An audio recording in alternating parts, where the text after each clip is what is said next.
రేపు శనివారం రోజు రాత్రి పడుకునే ముందు దిండు కింద ఇది పెట్టి పడుకుంటే చాలండి, తెల్లవారేసరికి కోట్లు వస్తాయన్నమాట. అలానే కాకుండా మీ సుడి కూడా తిరుగుతుంది, మీరు పట్టిందల్లా బంగారం అవుతుందండి.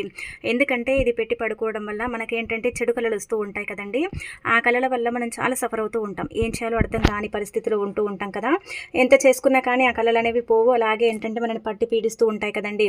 అలా కళలు అనేవి రాకుండా ఉండటానికి, కళల నుంచి మనం విముక్తి కలిగించుకోవటానికి శనివారం పూట ఏంటంటే దిండు కింద ఇది పెట్టి పడుకోండి.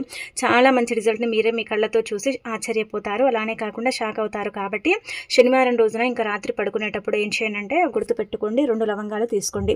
లవంగాలు కళలని దూరం చేస్తాయి, కష్టాలని కూడా దూరం చేస్తాయి, మనకు అద్భుతమైన ఫలితాలను తెచ్చిపెడతాయి. లవంగాలు లక్ష్మీదేవి రూపంగా భావిస్తారు కాబట్టి 2 పువ్వుండే లవంగాలను తీసుకొని చక్కగా తల చుట్టూదా 7 సార్లు తిప్పండి. అంటే ముందుగా ఎడమ చేతిలో పట్టుకొని సంకల్పం చెప్పుకోండి, కళలు రాకూడదని చెప్పుకొని 7 సార్లు తల చుట్టూతో తిప్పి దిండు కింద పెట్టి పడుకొని తెల్లారి లేచిన తర్వాత వాటిని పడేస్తే సరిపోతుందన్నమాట అండి. ఇంకా